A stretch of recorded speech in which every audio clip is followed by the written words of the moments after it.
Good morning. Good morning tayo dito. So, andito kami sa ginagawang new accommodation ng main partners. And ayan. Yan ang new accommodation ginagawa nila. Ayan yung accommodation.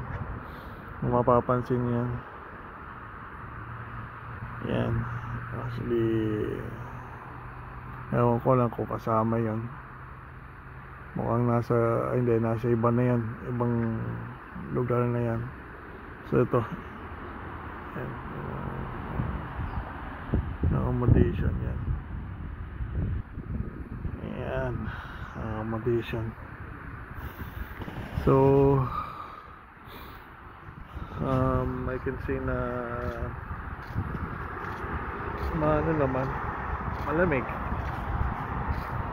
And ayan,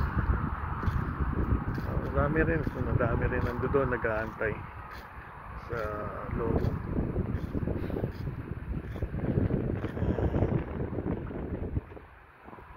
Ayan.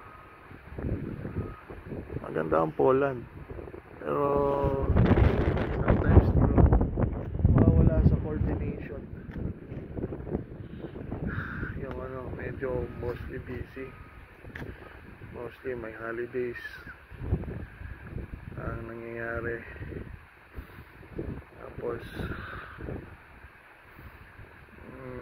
ang na-experience ko dito is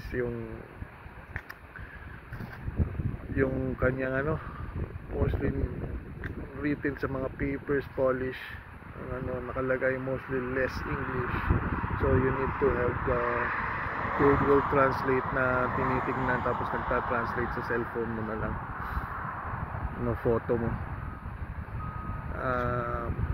Dito kami sa malayo, hindi ko pa sure pa exact place kasi ang hirap pa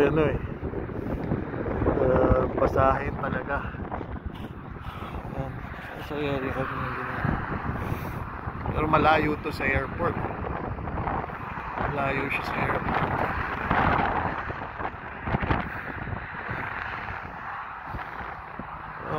Anyway, I don't know kung paano. Hindi pa alam kung anong mga situations nangyayari. Pero nagkahanda kami na mag-deploy. So,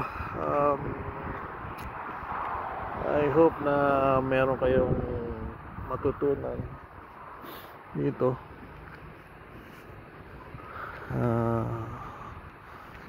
Ano pa ba mga experience ko sa loob is small room for good for 4, pero talagang dapat less yung mo gamit mo, less ang gamit mo sa loob na, kasi huwag ka na magdali na masyadong bibili ng gamit, kasi talagang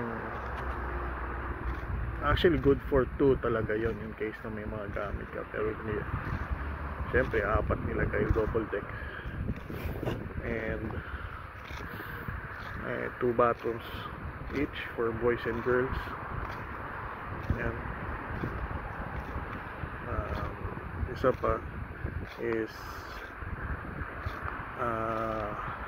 yung room nila, yung washroom nila is hindi pa lang one press, so hindi mo alam kung hot or cold yung lumalabas, pero mostly I think hot yun.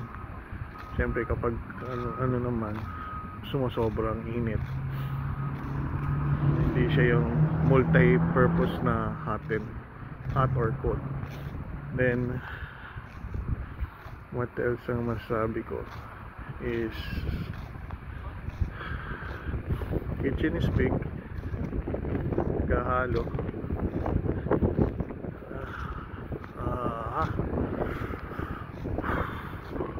Well, anyway, yung mga sasabihin ko, ayok na may matutunan kayo. Bye, ciao.